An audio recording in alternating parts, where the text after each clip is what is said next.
Muy buenas tardes a todos, bienvenidos a una nueva edición del ciclo de seminarios para el estudio de una sociedad libre. Mi nombre es Matías Gilivitsky, soy el Managing Director del Centro Friedman Hayek y hoy tengo el gusto de darles la bienvenida a este seminario denominado ¿Por qué no dolarizar y alpinismo económico? El ejemplo de Panamá.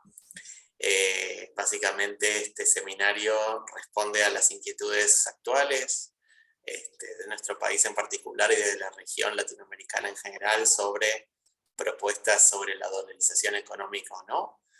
Así que esta tarde tenemos el gusto de contar con un experto en el tema, David Zayed Torrijos, quien es básicamente uno de los principales expertos en escuela económica austríaca y uno de los también economistas más citados de Panamá, en donde ha sido viceministro de Economía. David Zayed Torrijos tiene además publicados artículos en gran cantidad de medios, incluyendo el Instituto Mises de Estados Unidos. Ha obtenido su maestría en política económica con primer puesto de honor en la Universidad Suffolk en Boston y ha también sido vicepresidente de finanzas de importantes empresas multinacionales, incluyendo PricewaterhouseCoopers. Así que le doy la bienvenida a David, es un gusto tenerlo con nosotros esta tarde y lo escuchamos. Bueno, muchas gracias a todos, muchas gracias Matías por esta introducción, también por la invitación, de verdad le agradezco mucho a Martín Kraus. Como saben, yo estuve la semana pasada en Buenos Aires en una conferencia anual de impuestos, así que esto ha sido un honor, hubiera querido estar allá con ustedes, pero bueno, por cuestiones de que la conferencia fue la semana pasada y no teníamos planes, hicimos esto virtual, así que de verdad le agradezco mucho al Centro Friedman Hayek, a la universidad y a Martín por permitirnos estar aquí con ustedes. Nosotros vamos entonces a entrar en materia de una vez, si les parece, con una presentación que le hemos puesto un nombre que alguien dirá, bueno, ¿cómo es esto de que, porque yo soy un economista de la Escuela Económica Austríaca, desde el año 2006 aproximadamente, y obviamente el nombre lo pusimos en parte a propósito, primero porque es real y segundo porque queríamos sorprender y no es porque necesariamente no estaríamos a favor de una dolarización en Argentina, sino porque pensamos que lo que debiera hacer Argentina o cualquier otro país que experimenta situaciones como la que está pasando Argentina. Bueno, yo estuve en Argentina 3 días y en 3 días el peso se fue, bueno, en el blue. Bueno, obviamente para nosotros que venimos de un mundo donde esto no existe, de divisas, etcétera, el saber que habían varias tasas de cambio ya de por sí. Bueno, en Panamá, por ejemplo, nadie habla de tasas de cambio porque solamente se usa una moneda que es el dólar. Pero llegando y no estar tan consciente de tasas de cambio, esto sí es normal cuando uno viaja a Europa, pero el hecho de que me decían, bueno, pero es que tienes que ver que hay varias tasas, varios tipos de cambio. Pero bueno, el blue, cuando llegué estaba en 2.95 y el día que me fui estaba en 310, tan siquiera el que me estaban ofreciendo. Entonces, algo curioso que sí lo he visto en Venezuela y en otros países que he ido, donde hay devaluación, es que todo el mundo en la esquina es un experto financiero. A mí en la esquina la gente me trataba de vender, me trataba de comprar o vender pesos, o comprar dólares y vender pesos. Entonces es muy interesante, ¿no? Pero bueno, vamos a entrar en materia. Yo creo que la experiencia de Panamá les puede servir muchísimo como referencia.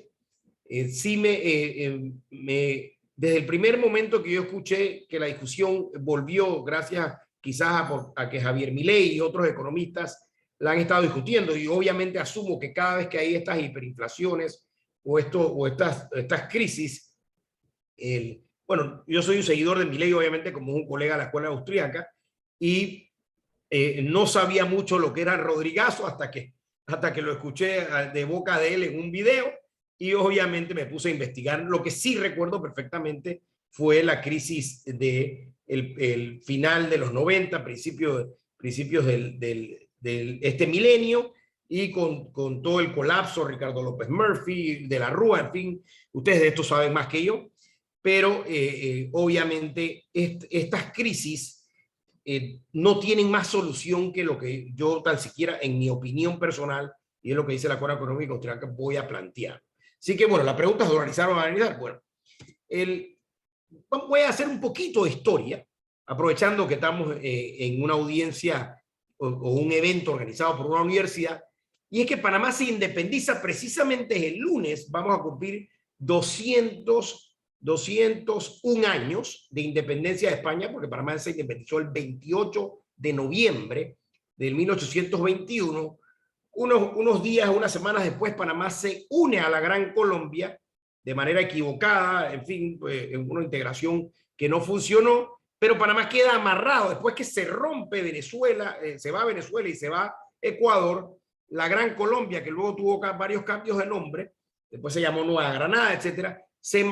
Panamá no pudo liberarse porque Panamá era un departamento muy pequeño de Colombia y no se nos permitió, a pesar de que Panamá quería independizarse en el primer momento y a pesar de que Panamá siempre consideró, y hasta el sol de hoy, de que siempre fue independiente y que simplemente la unión con la Gran Colombia era una unión que pedía Bolívar y era como una especie de Estado federado y que en cualquier momento podíamos salirnos al igual que Ecuador y Venezuela. Pero eso no se pudo dar y sin embargo, previo a 1884, Colombia había reformado su constitución y había creado un Estado federal muy abierto, inclusive mucho más abierto que el Estado federal norteamericano, por ejemplo, que era el modelo de aquel entonces, y Panamá gozaba de mucha autonomía. Panamá era uno de los tantos estados federales, cada departamento de Colombia era un estado federal, así que Panamá no tuvo mucho problema y fue un estado federal hasta 1884, un estado federal con bastante autonomía y bastante liberal, ¿no? Obviamente la corriente liberal siempre corrió en el norte de Sudamérica y en Latinoamérica, pero en Panamá principalmente, especialmente del tiempo de la conquista, porque era un país de tránsito. Perdón. Y al ser un país de tránsito, obviamente no tener producción industrial, no tener producción agrícola, entonces era un país que nació del comercio, nació del tránsito y de los servicios. En 1884 se da la guerra civil, una de las tantas guerras civiles de Colombia, en 2 años, 84 y 85, y entra al poder Rafael Núñez, el presidente Rafael Núñez, y emite papel moneda para financiar esta guerra. Él en el 1885, 1886, fuerza a todos los departamentos de Colombia, a los estados en aquel entonces, que después los convierte en departamentos, porque él viene y acaba con el Estado federal y fuerza a todos los departamentos a usar el papel moneda que no tenía cambio en especie, porque suspende el pago en especie, o sea que era papel de moneda de curso forzoso, pero sin poderse redimir en oro y plata, como siempre fue en la historia de la humanidad. Entonces, ¿qué pasa? Que Panamá sufre mucho porque toda la producción o todos los bienes de Panamá, y hasta el sol de hoy, Panamá importa el 90-95% de los bienes que consume. Panamá no produce nada de bienes, produce servicios, y por ende depende como un país que está, desde que nació en comercio internacional, depende entonces de tener una moneda fuerte. En ese caso era oro, pero al obligarnos a usar el peso colombiano, el papel moneda peso colombiano, el rechazo al peso colombiano en papel, que no se podía redimir, fue total porque realmente ni siquiera le funcionaba, porque Panamá tenía que pagar, por ejemplo, el ferrocarril, no había canal en ese tiempo, el canal estaba entrando, la construcción del canal interoceánico con los franceses, pero no le podías pagar o intercambiar con las personas que usaban el istmo para tránsito y los demás servicios como comercio, no podías pagarle con pesos colombianos. O sea, entonces Rafael Núñez le da una excepción a Panamá, sin embargo, eso no queda ahí. Y bueno, el gobierno de Rafael Núñez fue un gobierno conservador, pero muy férreo. Él centraliza todo a la Gran Colombia y convierte a Panamá en un departamento que dependía directamente de la presidencia de Bogotá, pero Bogotá estaba a 3-4 semanas en aquel entonces a 3, 4 semanas en comunicaciones de la capital, y entonces empieza desde el principio, desde antes, pero empieza de nuevo ese deseo de los panameños de independizarse y el rechazo tremendo al gobierno central, muy parecido a lo que ocurrió en Estados Unidos con el rechazo de los estados de las colonias del gobierno central. Porque cuando tienes un gobierno central muy férreo y está lejos, empieza a sentir mucho rechazo por él, más que nosotros nunca fuimos colombianos, los panameños nunca fuimos colombianos, siempre fue un país separado, pero estábamos bajo el yugo de Bogotá, especialmente con Rafael Núñez. Rafael Núñez no solamente crea el problema con Panamá, sino con todos los demás departamentos, y se forma la guerra civil, especialmente liderada por los liberales, porque él implantó una serie de políticas tan férreas en contra del liberalismo que el rechazo fue muy fuerte y se da la guerra de los 1000 días. Ahí puse 1809, perdón, es 1899. Vamos a corregirla de una vez. 1899 a 1902. Voy a corregirlo de una vez. Disculpan que eso lo acabo eso lo acabo de introducir como estamos en el mes de la patria, así que, pero se me fue ahí. Perfecto. Vamos a volver a combatir, disculpen. Ok, aquí estamos, listo. Entonces, la guerra de los 1000 días, 1899-1902, sigue profundizando el problema de la moneda porque ahora vuelve el gobierno colombiano a emitir papel moneda que no tenía cambio en especie, a pesar de que en los años anteriores se había regresado a la normalidad. La normalidad era obviamente cambio en especie oro y plata, y se viene una devaluación tremenda de 18.000 a 1. Así que lo que ustedes están experimentando probablemente no es nada comparado con lo que se experimentó en Colombia y Panamá a finales del siglo XIX y a principios del siglo XX. Eso marca a Panamá, y Panamá entonces, ya harto de la situación, harto de la guerra de los 1000 días, Panamá nunca ha sido un país de guerras, ni por cierto, después de esto, Panamá no ha tenido más guerras de aquel entonces, ni un país de guerras de violencia como sí ha sido Colombia. Colombia ha sido un país que ha vivido lamentablemente, el hermano país de Colombia ha vivido constantemente en guerra civil desde hace más de 100 años, y Panamá entonces se independiza en 1903, y bueno, no vamos a entrar en todo el tema de cómo fue la independencia, obviamente, indistintamente de Estados Unidos y el Canal, eso fue fundamental, y sin eso Panamá no hubiera logrado la independencia. Sin embargo, la República de Panamá, Panamá iba a pelear hasta la muerte por esa independencia. No sé si se hubiera dado en 1903, el 3 de noviembre de 1903, no sé si se hubiera dado. Sin embargo, eventualmente o se iba a dar o se iba a tener que dar, porque Panamá nunca fue, los panameños nunca se consideraron parte de Colombia, y siempre, por cierto, hasta el sol de hoy, la fecha de la separación de Colombia no se considera independencia, sino simplemente en la fecha en que Panamá se sale de la Gran Colombia, que fue 3 de noviembre de 1903. Posteriormente, entonces, se crea la Constitución de 1904. Y de inmediato se introduce un artículo que tiene muy poco, hoy en día no tiene parangón, que yo sepa, y alguien quizás me puede corregir. Sí sé que la Constitución de Colombia también tuvo este artículo, pero después fue eliminado, y al final tampoco nunca fue puesto en ejecución. Vamos a leerlo, porque esto es precisamente lo que yo le recomendaría a un país, si me permiten, cualquier país hermano, cualquier país del orbe, Argentina, cualquier país de cualquier lugar del mundo, incluyendo los Estados Unidos, los países europeos, cualquier país del mundo, pero con algunos cambios que les voy a sugerir. Este es el artículo 117 de la Constitución panameña original. Este artículo ha sido cambiado y después les voy a explicar un poquito más de esto. Pero el original decía: no podrá haber en la República, en la Constitución, no podrá haber en la República papel moneda de curso forzoso. En consecuencia, cualquier individuo puede rechazar todo billete u otra cédula que no le inspire confianza, o como dicen mis amigos los abogados, o que no le dé la gana, porque al final, ¿quién puede decirle a uno, si sabes que yo no acepto esa moneda? el peso colombiano, que esa era la idea, ¿no? Que no nos pudieran imponer otro peso. ¿Sabes qué? A mí que me interesa el peso panameño, el peso colombiano. No me inspira confianza. O como dice, puede, en consecuencia, cualquier individuo puede rechazar todo billete u otra cédula que no le inspire confianza. El cambio que yo recomendaría a cualquier país que quisiera tener un sistema monetario sin moneda, porque como ven aquí no dice que la moneda de Panamá es el dólar.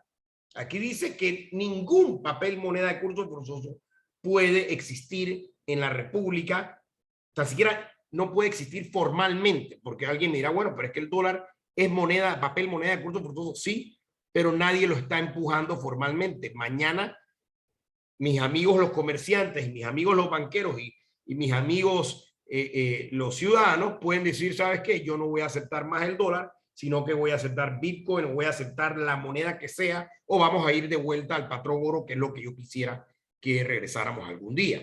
Entonces, pero el dólar no puede ser forzado por la República porque la Constitución lo prohíbe. Y en el artículo original decía que cualquier individuo puede rechazar todo billete u otra cédula. Eso se eliminó, lamentablemente, quizás un poco porque ahora, bueno, desde hace años también, desde el momento se eliminó en el 1941, esa segunda oración, quizás porque el Estado panameño emite monedas, no papel moneda, pero sí monedas, y monedas que son de níquel y estaño, monedas de 25 centavos que son igualitas y pesan lo mismo que un quarter, y monedas, o sea, todas emulando las monedas norteamericanas, porque en Panamá obviamente lo que circula es el dólar, pero circula el dólar desde un punto de vista de mercado. No hay ninguna ley que pueda obligar, y cualquier ley que lo haga, porque por ahí hay unas que son inconstitucionales. Así que, y después podríamos entrar en eso, porque si hay una ley que habla que las deudas con el Estado podrán ser pagadas en dólares, pero alguien puede demandarlo porque obviamente, pero bueno, eso es un arreglo del Estado. Los privados, los particulares, no pueden ser forzados a usar ningún papel moneda de curso forzoso.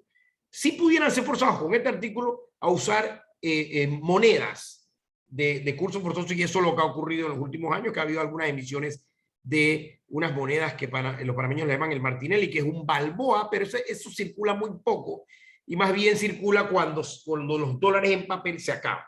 Yo lo que recomendaría en este artículo es que dijera, no podrá haber en la República moneda de curso forzoso, no papel moneda, punto.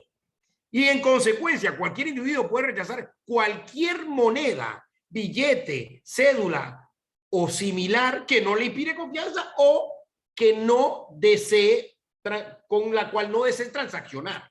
Eso se lo agregaría.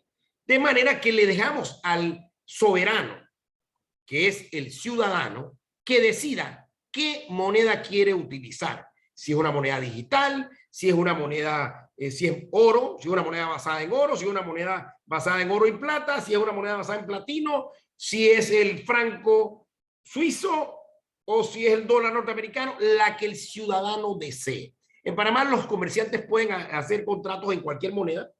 Los bancos reciben depósitos en distintas monedas. Claro, el 99% de los depósitos son en dólares, pero hay depósitos en otras monedas, en euros, etcétera. Sin embargo, como el canal y los puertos y todo el comercio internacional se mueve en dólares, es obvio que el dólar, como bien lo han dicho varios economistas austriacos, argentinos que los he estado siguiendo, porque algunos, creo que Milei lo escuché diciendo, no, es que no se debe dolarizar. Así que en eso creo que estamos de acuerdo, sino que dejemos que el mercado determine.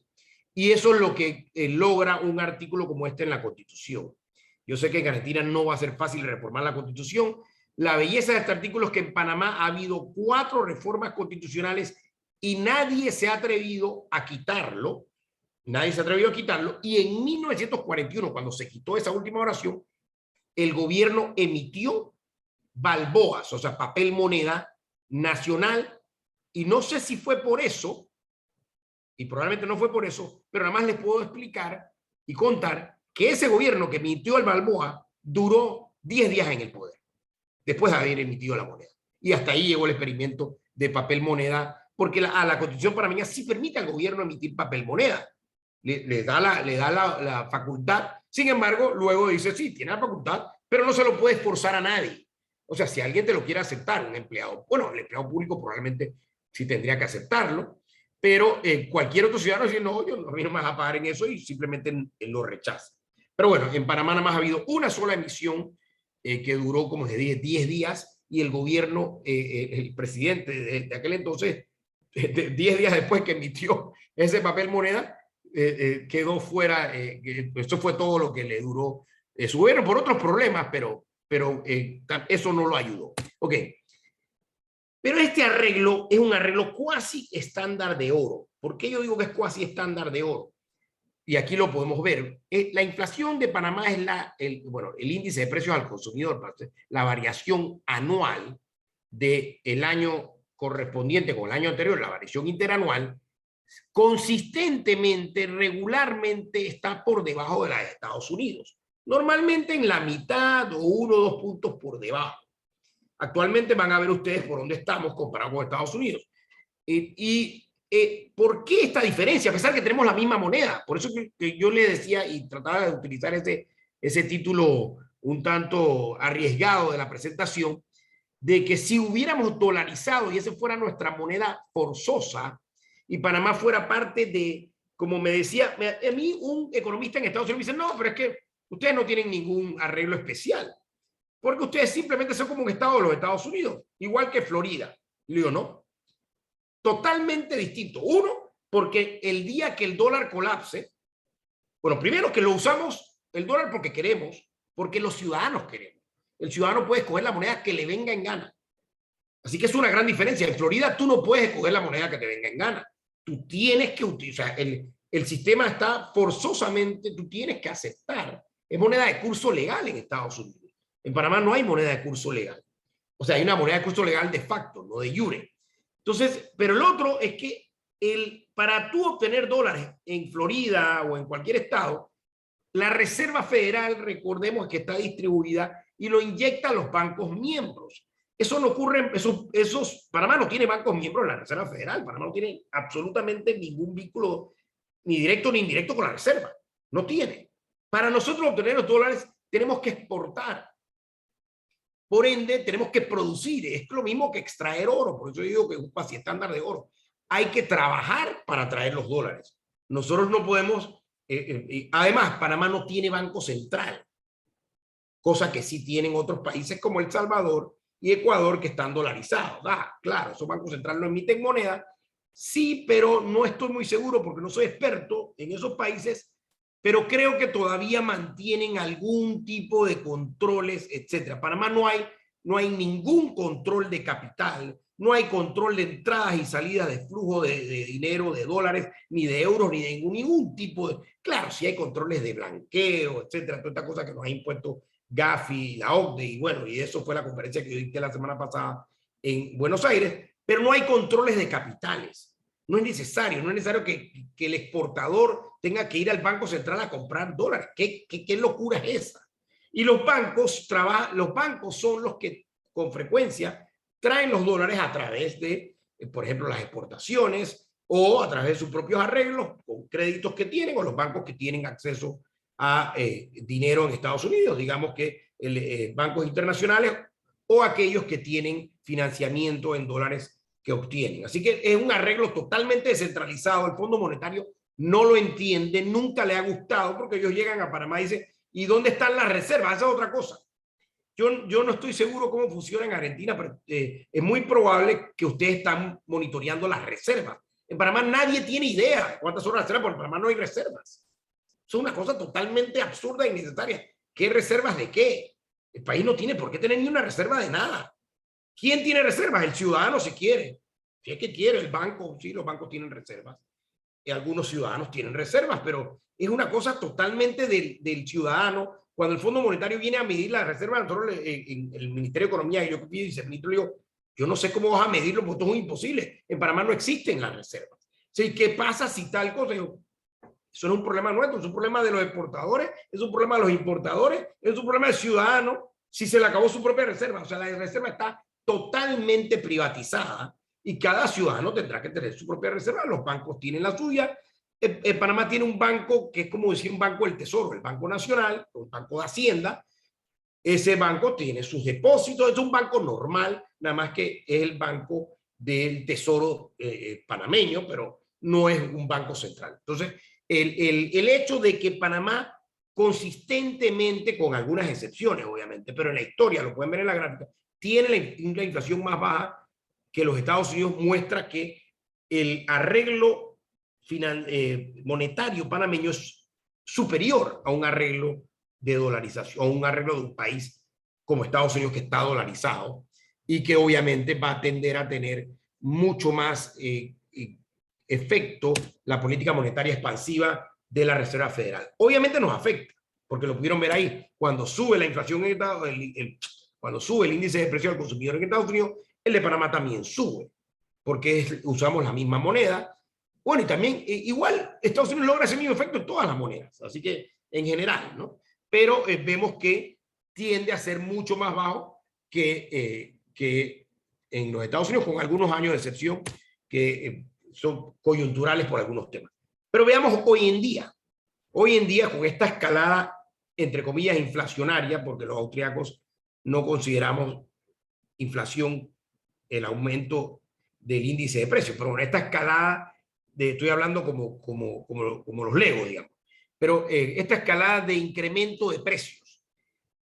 Estados Unidos en septiembre tenía, como ven ahí, en esta tabla, tenía un incremento de precios del IPC septiembre de 2022 contra el mismo mes del año anterior de 8.2%. Eso en Panamá es gigantesco, ¿eh? Si pueden ver aquí, solamente ha habido tres periodos donde en Panamá la inflación está, el IPC, perdón, la variación del índice de precios del consumidor ha estado por arriba del 8%, ahí lo pueden ver, solamente en 3 periodos en la historia de la República. Bueno, realmente 2, porque esta que ocurrió, sí, o 3, incluyendo el año 2007. Bueno, imagínense ustedes los que viven en países que tienen moneda propia, ¿cuántas veces no han tenido un año con más de 8% de inflación? Con más de 8% de incremento de los precios del consumidor. O sea, muchos me decían, el otro día hablaba con alguien, fue en Buenos Aires, y yo le digo, ¿cuánto tú crees que es el cambio del IPC de Panamá este año? Me dice, bueno, ¿como cuánto? Como 10%.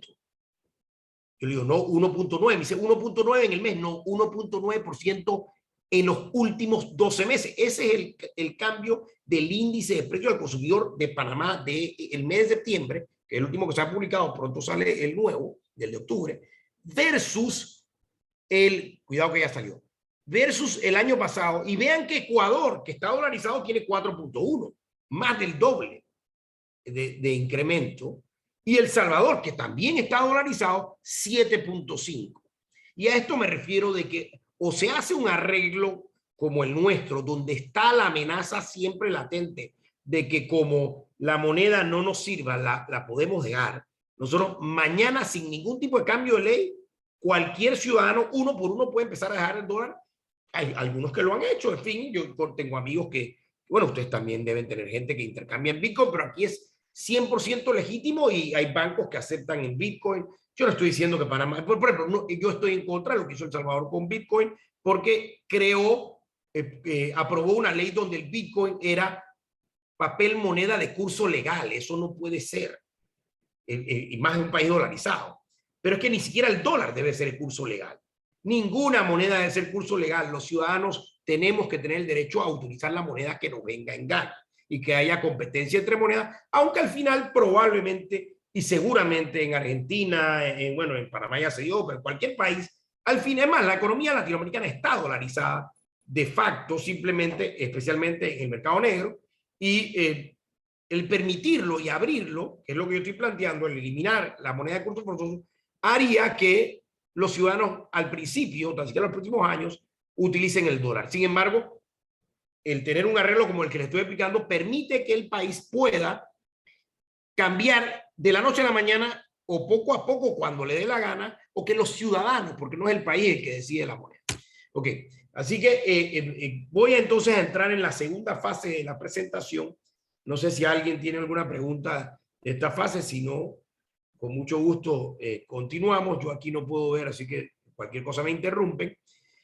Y es para mostrarles el arreglo liberal de Panamá. Panamá no es un paraíso liberal, eso tengo que hacer ese caveat. Sin embargo, siempre fue una república muy liberal desde, como les expliqué, desde sus orígenes, por el tema del comercio y de que el país no tiene, o sea, prácticamente no tiene industria y no tiene otra que estar enfocado al comercio mundial y al mundo internacional. Ahora algunos pensarán, bueno, pues que el canal, sí, pero el canal nada más el 7% de la economía. Sin embargo, todos estos arreglos alrededor del canal, el centro financiero, etcétera, como vamos a ver ahora, hacen que el país tenga forzosamente que ser un país abierto al mundo para poder entonces competir y librar la batalla de los servicios internacionales. Imagínense que nos cerremos y que no, aquí vamos a tener precios especiales para los puertos y precios, no funcionaría, porque simplemente nadie utilizaría ni el canal, ni los puertos, ni el sistema financiero, ni los demás servicios del comercio que nosotros brindamos a nivel internacional. Vamos a comenzar lo mismo, la misma constitución de 1904. Recuerden que Panamá se independizó o se separó de Colombia en 1903 y en aquel entonces se introdujo un artículo que fue eliminado, lamentablemente, que decía básicamente, es como un Balanced Budget Amendment, aquellos que hayan estudiado en Estados Unidos, una enmienda, en Estados Unidos esa discusión se dio mucho cuando estuve en la universidad, una enmienda o una reforma constitucional que ellos querían introducir para que el presupuesto siempre estuviera balanceado en los Estados Unidos. El artículo 119 en la Constitución de Panameña ya lo preveía y decía no podrá hacerse ningún gasto público que no haya sido autorizado por la ley.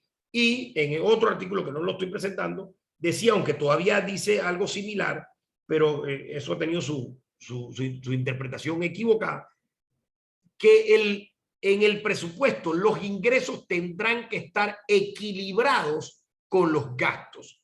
Por ende, estas dos restricciones, el presupuesto tenía que estar balanceado y el gasto público no se podía ejecutar si no estaba aprobado específicamente en la ley. O sea que si a mitad de camino alguien decía, oye, vamos a construir hacer esta escuela, ¿está en el presupuesto? No, bueno, no lo puedes construir, punto.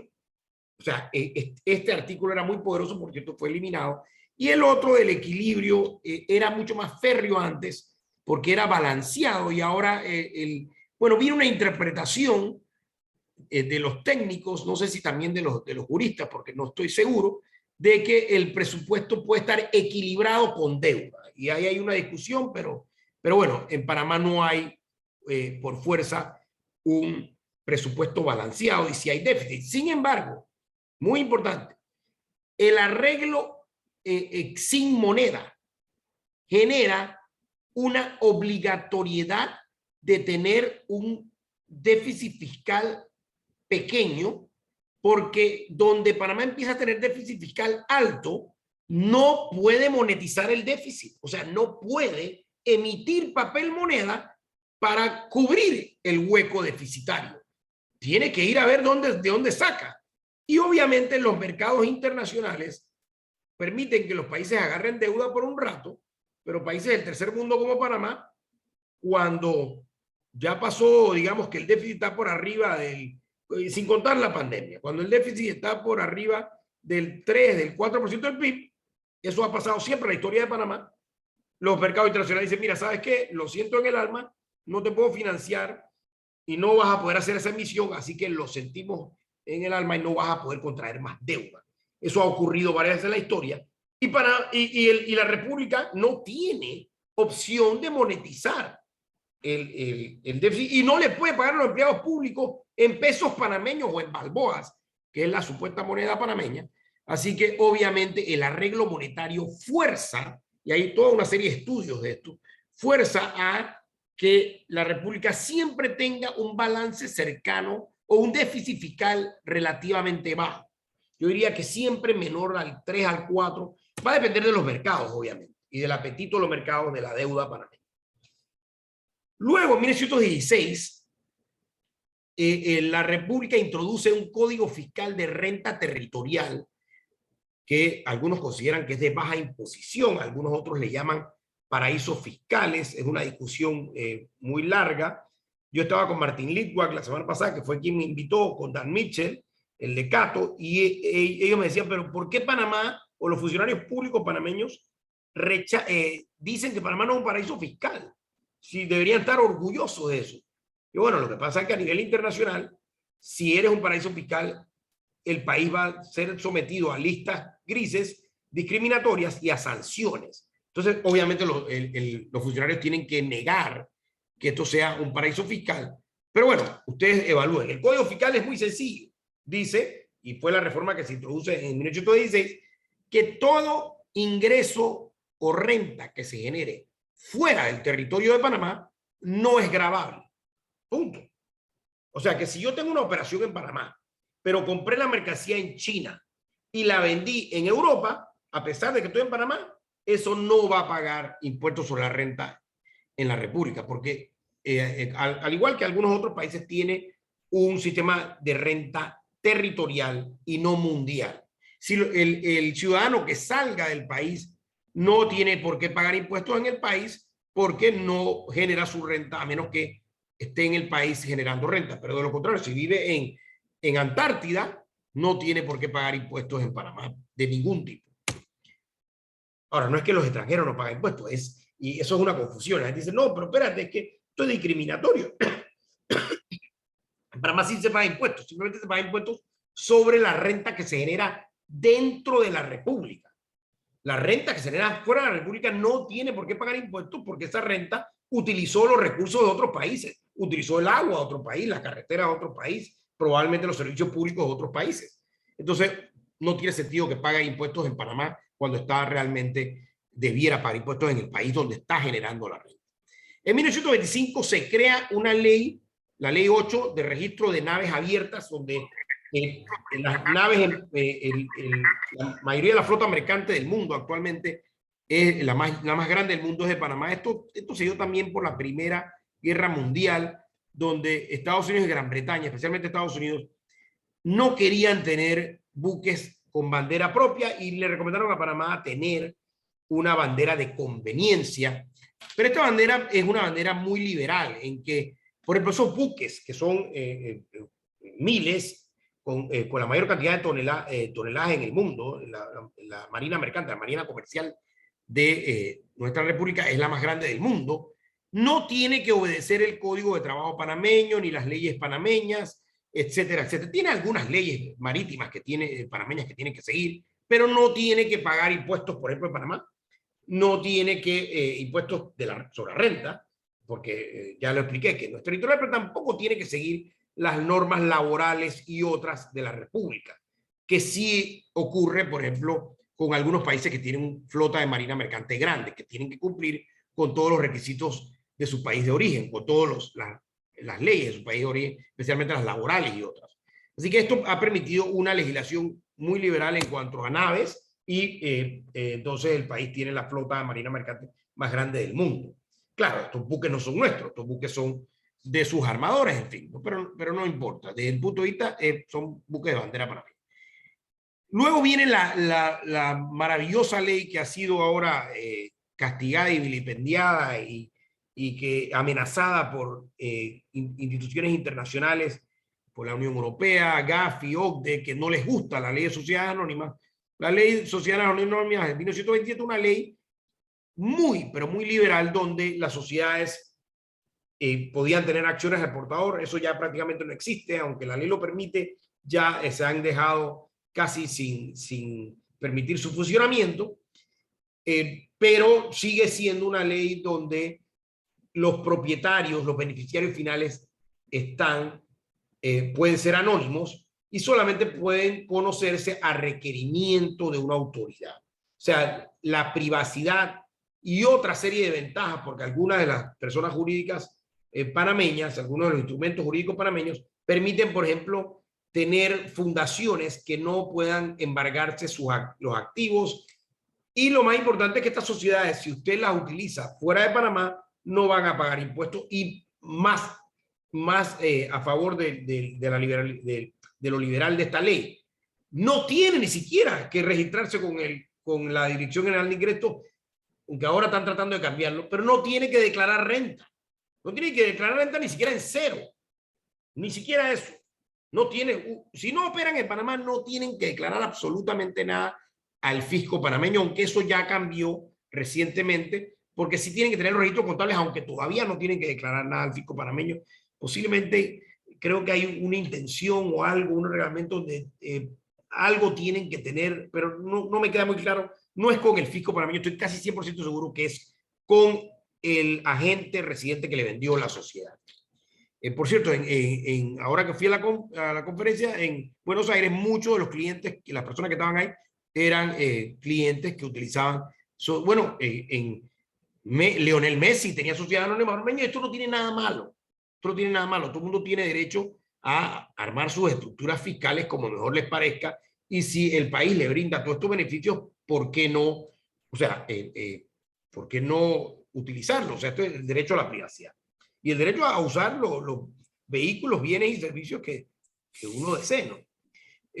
Bueno, ¿por qué te meten una llamada cuando estás hablando? ¿Perdón? ¿Por qué te meten una llamada cuando estás hablando? No he escuchado, a ver, no sé si alguien también está escuchando. Parece que era un error. Seguí, David, disculpas. Ok, gracias, Matías. Y disculpen si algo, pero yo no lo he escuchado. Ok. No voy a entrar en esto, si quieren después regreso, pero todas las razones, bueno, voy a hacerlo rápido. ¿Por qué el anonimato? ¿O por qué tener una sociedad anónima o una sociedad similar? Porque hay otro tipo de personas jurídicas, corporaciones, asociaciones de responsabilidad limitada, en fin. ¿Por qué acciones al portador? ¿Por qué este anonimato? Bueno, por el derecho a la privacidad. Y en Latinoamérica, la privacidad es 100 veces más importante que en Europa. No sé si vieron que hay un fallo de la Unión Europea que ha declarado ilegal el hacer público las bases de datos del beneficiario final. En Panamá no es pública ni nunca va a serlo. Nosotros pensamos que quien tiene que ser transparente es el gobierno. Los privados no tienen por qué ser transparentes a menos que tengan un caso pendiente con la justicia, y ahí ya se violará el velo corporativo. Pero el derecho al anonimato es fundamental. El derecho, ¿cómo voy a hacer negocios si no puedo hacerlo de manera anónima? Imagínense que yo voy a abrir un negocio mañana, que voy a crear la nueva batería que va a acabar con todas las baterías de todos los celulares del mundo y no tengo anonimato. Pasado mañana ya me derrotaron las grandes empresas de baterías y probablemente mi invento nuevo va a quedar, no va a poder lograr salir al mercado porque va a quedar, el secreto se dio, se hizo público, en fin. Pero no solamente eso, también hay temas familiares, hay, en especial en Latinoamérica, yo decía, en Brasil, en Colombia, lamentablemente hay muchos secuestros. Panamá tiene más de 6.000 millones de dólares de ciudadanos colombianos en Panamá, y la mayoría de las razones que están aquí no es necesariamente por el anonimato, porque eso también los ayuda. Están en Panamá porque no se les permite tener cuentas en dólares en Colombia, o cuando las tienen toda clase de obstáculos. Bueno, ustedes están en un país donde entiendo que es complejo tener cuentas en dólares. Asumo que debe haber límites y topes y tipos de cambio. La única forma que tú puedes tener cuentas en dólares es que sea libre. Para tú puedes tener una cuenta en dólares y lo mejor es que, como es anónimo, tampoco vas a sufrir las consecuencias de tu país de origen, de que, oye, ¿qué haces tú con una cuenta en Panamá de 6 millones de dólares? ¿Qué hago yo con una cuenta de Panamá de 6 millones de dólares si soy colombiano? Estoy haciendo el comercio exterior. Porque dígame, ¿cómo le pago a un suplidor si el Banco Central me quiere dar el cambio cuando yo vendí a tal cambio y ahora el cambio es desfavorable y me quiere entonces hacer que yo pierda 20% de la transacción? Otra, yo tengo una cuenta corriente en Panamá en dólares y de ahí puedo hacerle frente a las obligaciones con el suplidor sin perder el 20%. Que eso va a recibir castigo del Banco Central. Bueno, ya esos son temas de cada país, pero eso es injusto para el comerciante y hace que no sea competitivo. Perdón, que tengo un poco de tos. Ok. Así que eso en cuanto a las sociedades anónimas. Perdón. Como les hablaba, el tema de seguridad, de secuestros, en fin. Imagínense que mañana se haga pública toda la data de las personas que tienen, como se hizo en Panama Papers, que fue lamentable. Porque la gente tenía que saber que Shakira, Lionel Messi y Tiger Woods tenían sociedades anónimas en Islas Vírgenes Británicas o en Panamá o donde sea que las tenían. Eso es su derecho a la privacidad.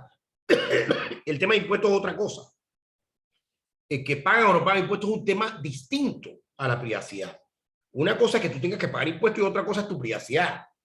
Ahora, si no pagaste los impuestos, los pagaste, bueno, nosotros no nos metemos en eso porque nuestro sistema no es un sistema de renta mundial. Y no pensamos que, por ejemplo, un ciudadano que tiene su dinero aquí, pero que generó la ganancia aquí, tiene por qué pagar impuestos qué sé yo, en Antártida, si en Antártida no hay impuestos. Pero estoy usando un país para que nadie se moleste. No un país, una región, o un continente. O sea, ¿por qué te van a cobrar impuestos en Antártida si generaste la ganancia en Panamá o fuera de Antártida? Bueno, luego en el 48 se crea esta ley, la gran zona franca de Colón, la zona libre de Colón, que está justo en la salida, esa es la salida del canal o la entrada del canal, dependiendo de dónde viene, que está al norte del país, que es el puerto terminal o la ciudad terminal que tiene puertos de Colón. Ahí se crea una gran zona franca y prácticamente ahora toda la provincia de Colón, que es no es una provincia como ustedes la conocen, la provincia de Panamá son chiquitas, sería como una cosa mucho más pequeña, es mucho más pequeña, pero ahí está la zona libre de Colón, que es una gran zona franca, la más grande de todo Latinoamérica. Luego viene en 1870 el decreto de gabinete 238 que crea el sistema bancario internacional y abierto, y que es entonces el que permite que funcione de mucho mejor forma este buen arreglo monetario que estábamos hablando. Porque para que funcione el arreglo monetario, no solamente es suficiente que la moneda sea libre, sino que cualquier banco se pueda establecer en el país y que cualquier banco pueda traer la moneda que prefiera. No que haya un banco central, a pesar de que no emita, que creo que es lo que ocurre en El Salvador y Ecuador, y no sé realmente, porque no lo he estudiado, pero asumo que quien trae los dólares es posible que lo haga primordialmente el Banco Central ecuatoriano o el Banco Central salvadoreño o su equivalente.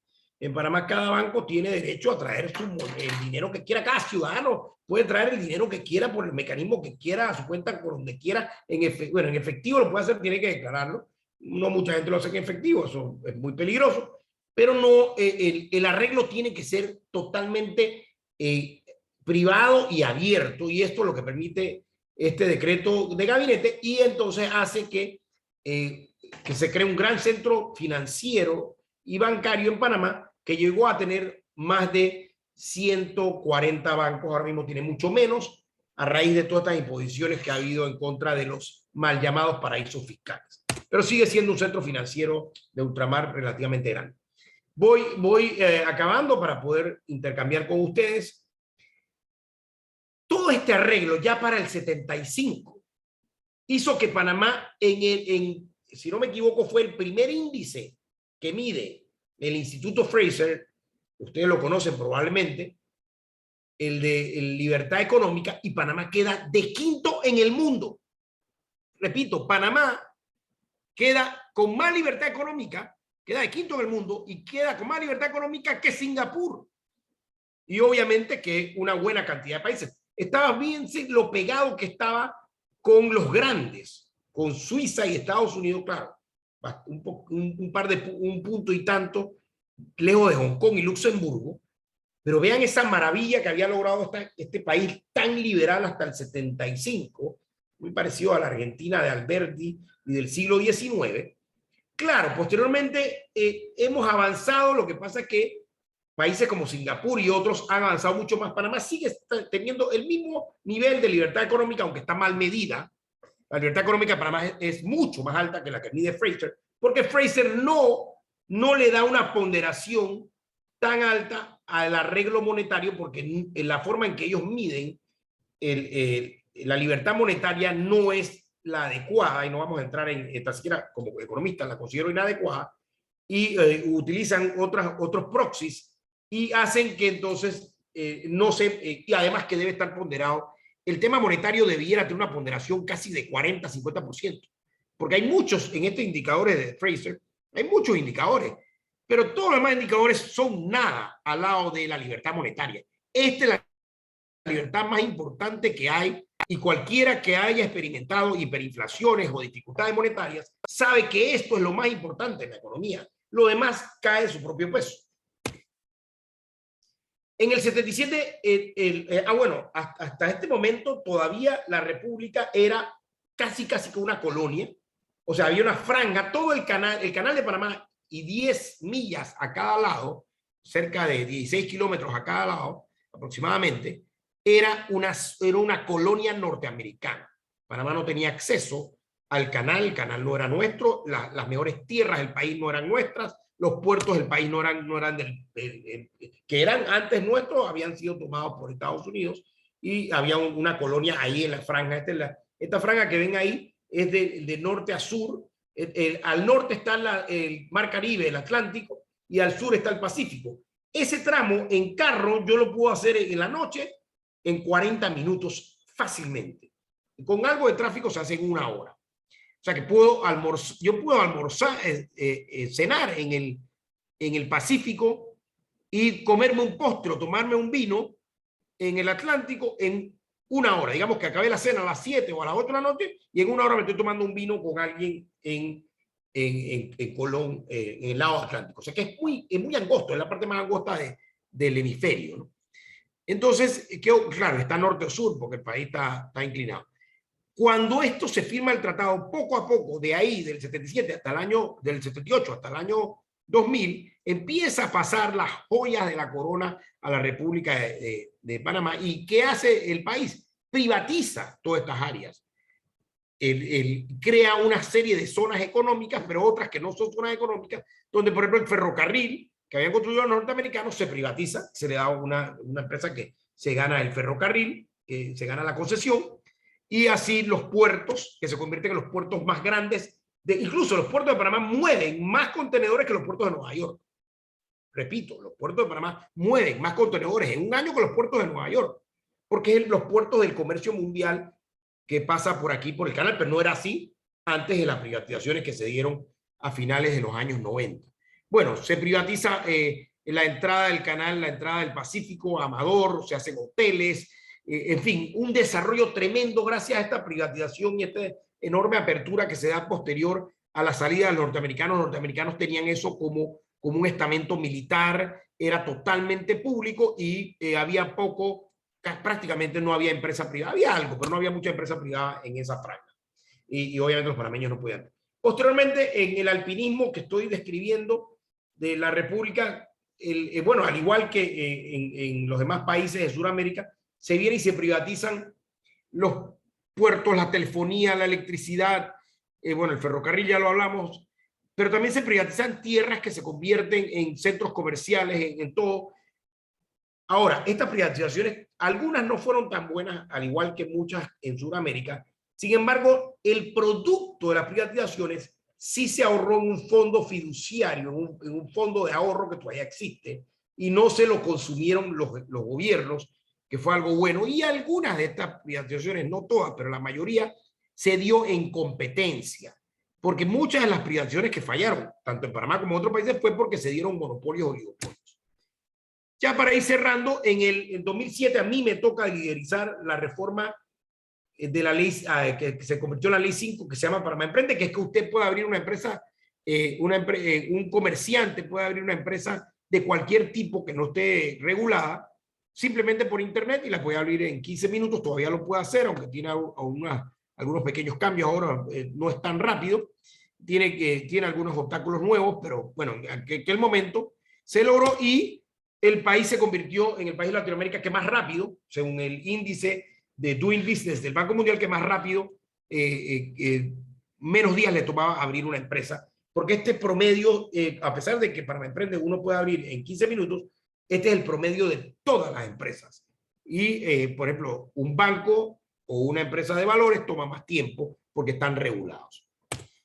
En el 2007, que es ya la última reforma que les voy a mostrar, se crea una ley muy parecida a lo que gracias al Código Fiscal del 1916, y en esa ley lo que se hace es que cualquier casa matriz de una multinacional que no en papel, que se instale en Panamá, que tenga presencia física y empleados, tiene una serie de ventajas, especialmente de no impuestos y demás, y que lo que esté generando aquí no se va a considerar como renta nacional a menos que esté vendiendo productos en Panamá. Entonces aquí se han instalado, por ejemplo, está Maersk, que es una de las navieras más grandes del mundo, pero también está la casa matriz para Venezuela, Centroamérica y el Caribe, de Philips, de Johnson & Johnson, de Caterpillar, de Dell y otra cantidad, cerca de 150 multinacionales. O sea que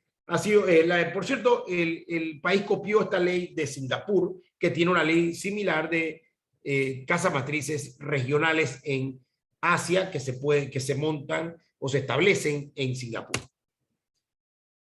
Ahora, dirían, bueno, qué aburrido escuchar a Itzaías hablar de Panamá, la verdad que le pido disculpas, y es mi país, y bueno, ustedes saben que uno está orgulloso, pero no es tanto orgullo. Estamos viendo el Mundial, y bueno, yo era muy triste porque yo quería que Argentina, bueno, todavía creo que Argentina puede clasificar, y voy a estar deseándoles mucha suerte, porque yo siempre sigo a todos los países, a todos los equipos que son de América. Nosotros siempre estamos a favor de los, bueno, ahora mismo está jugando Brasil, no sé cómo va, pero este es el Mundial que hay que ganar. ¿Y cómo llega Panamá a ser el país más rico de Latinoamérica en el año 2017? Bueno, a raíz de todas estas reformas que les mostré.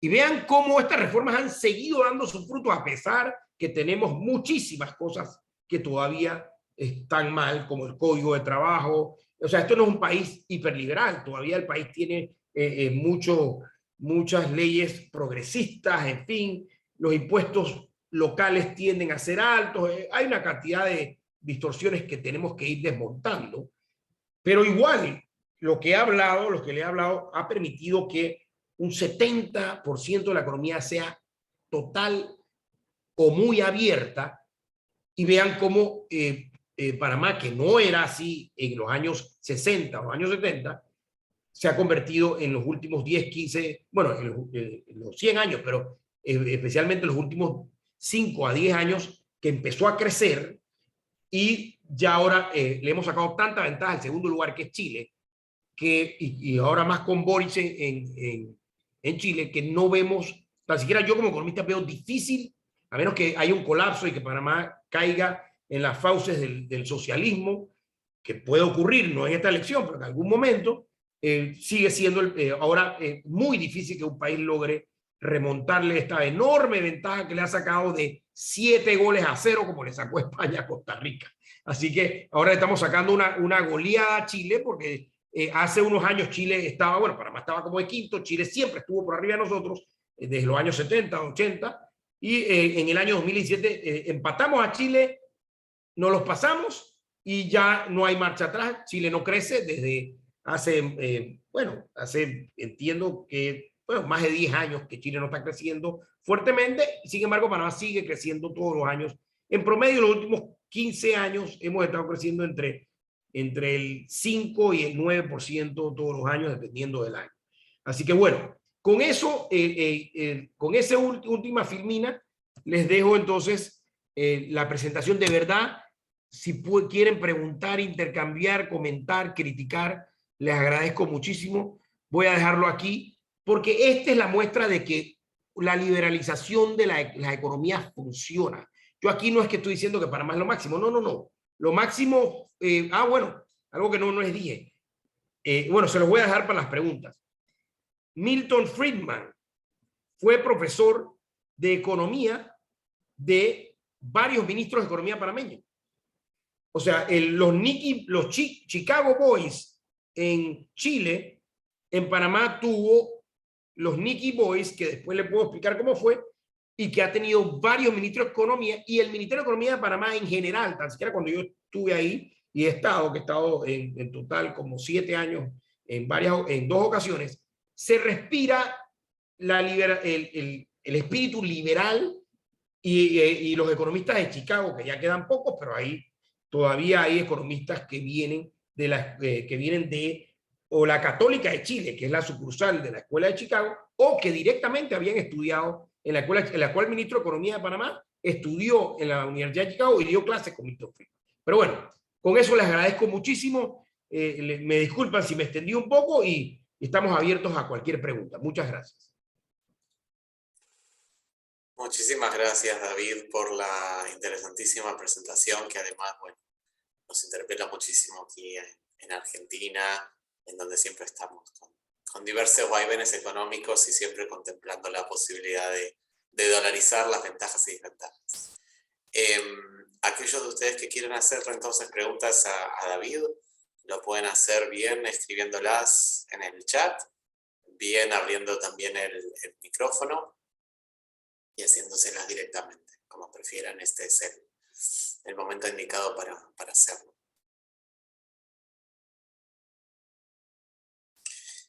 Sí, acá tenemos al doctor Krause. Bueno, un gusto darte la bienvenida, Martín. Te escuchamos.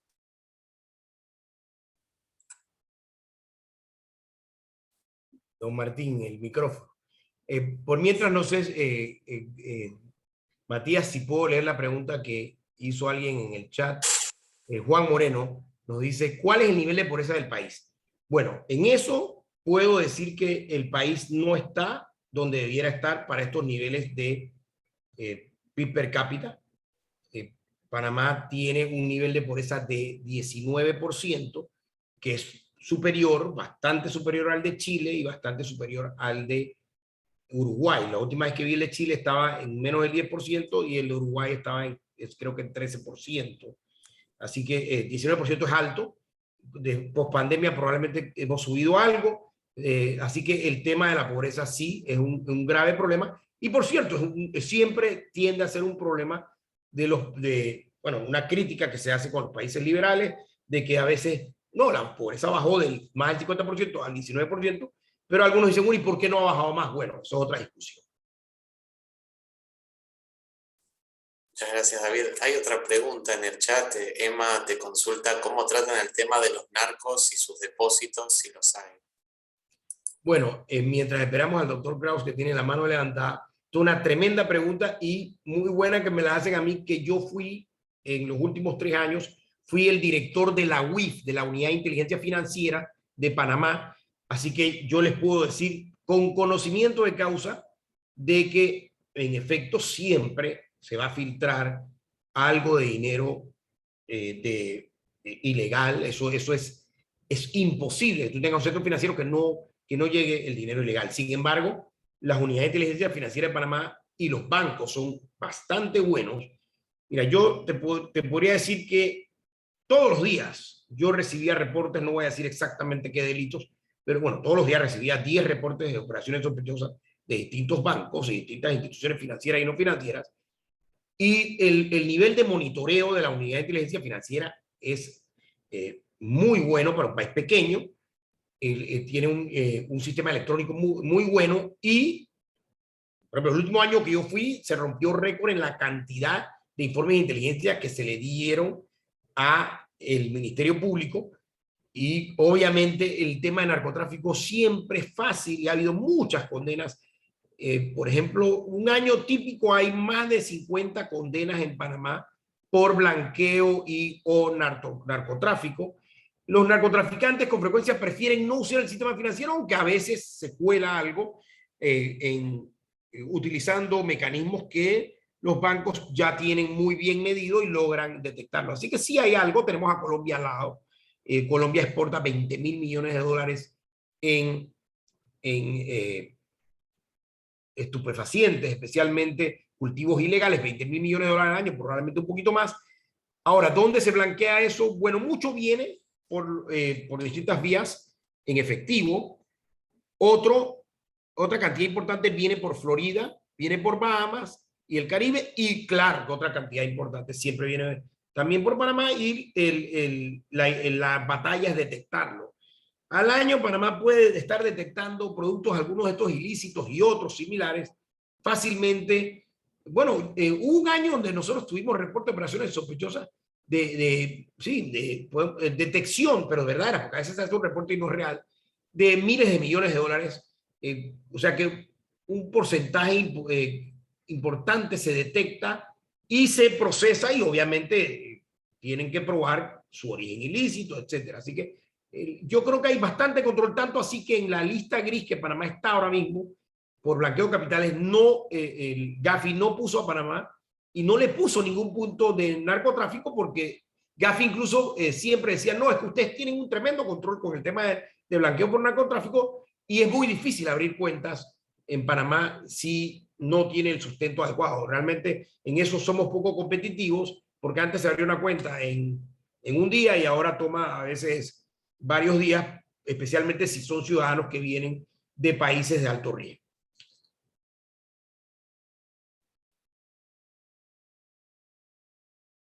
No sé si Martín está disponible, que veo que tiene la mano levantada. Martín, A ver, saludos. ¿qué tal? ¿Me escuchas? Perfectamente, saludos. Bueno, saludos David y una pena que no nos pudimos ver. Yo ando acá con algunos problemas, pero fue una lástima que estuvieras aquí unos días y que no podamos juntarnos.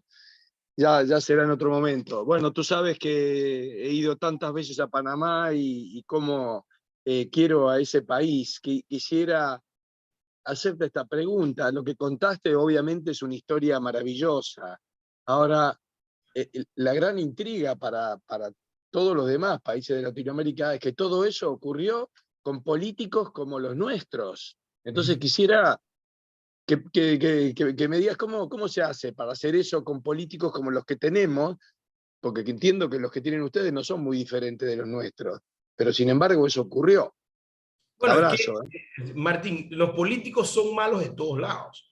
La gente piensa que, por ejemplo, son mejores en Norteamérica. Yo viví 11 años en Estados Unidos y no quiero entrar en detalles, pero, por ejemplo, en Chicago, la política de Chicago, Chicago parece un país latinoamericano en cuanto a política y en cuanto a políticos.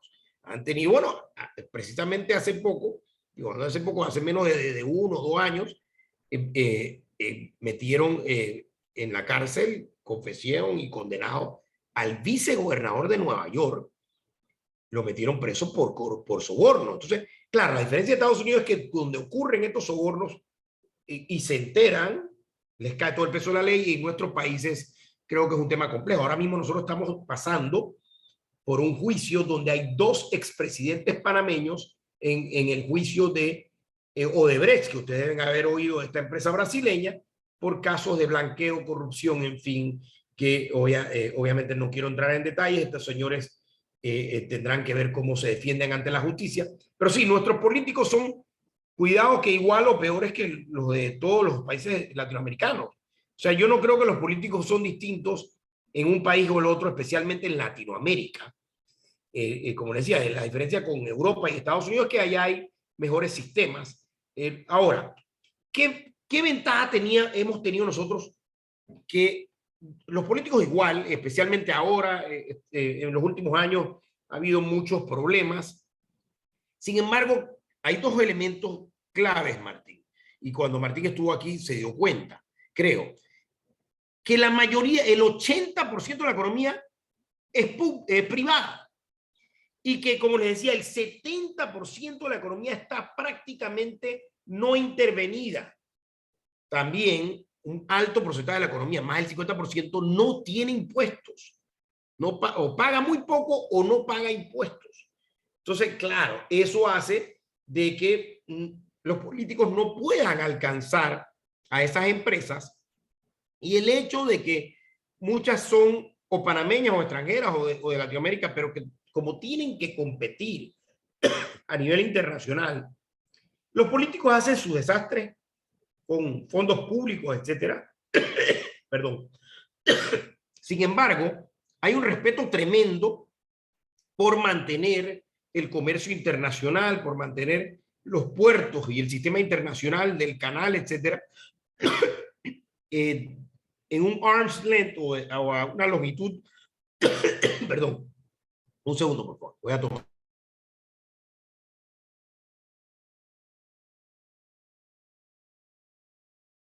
Sí, llegué a una gripe con el vuelo.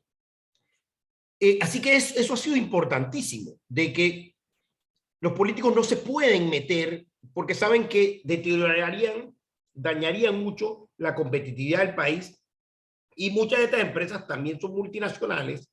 Por ejemplo, el caso marítimo, la gran mayoría son de otros países, y cuando lo han hecho, porque sí ha ocurrido, las demandas que ha caído Panamá ha acabado pagando peor que, perdón,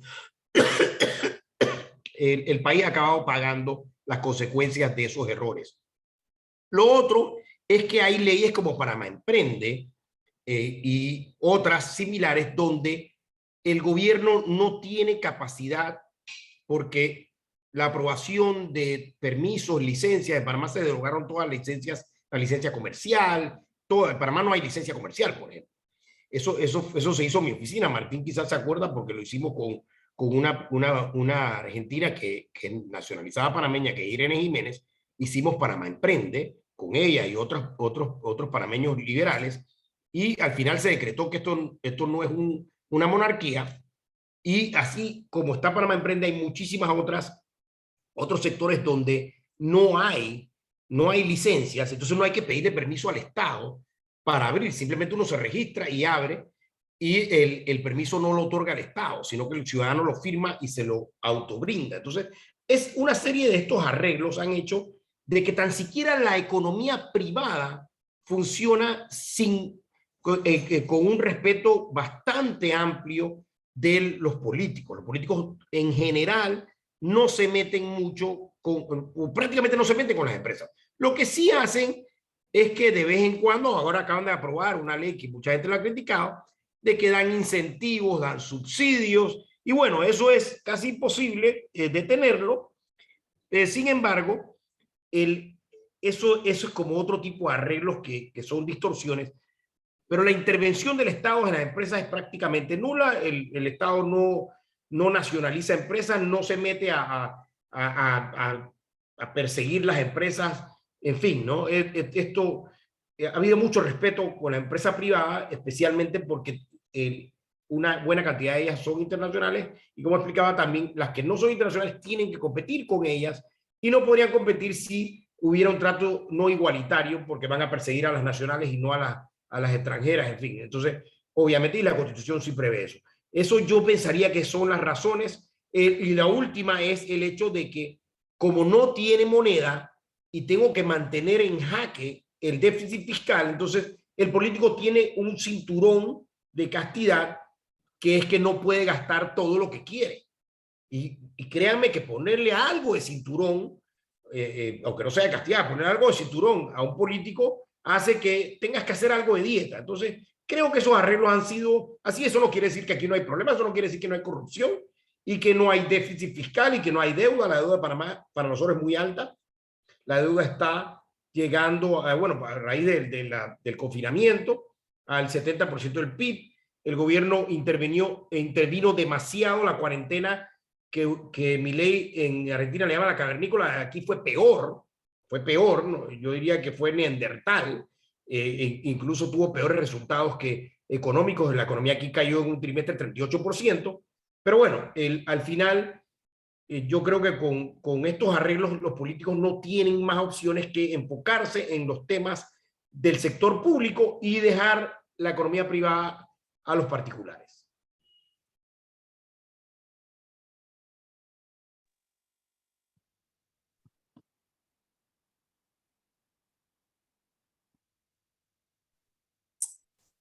Muchísimas gracias, David, por las respuestas. Si alguien más desea hacer alguna otra pregunta, pueden, como hizo el doctor Kraus, levantar la mano, hacerla por el chat, o bien abrir directamente el micrófono.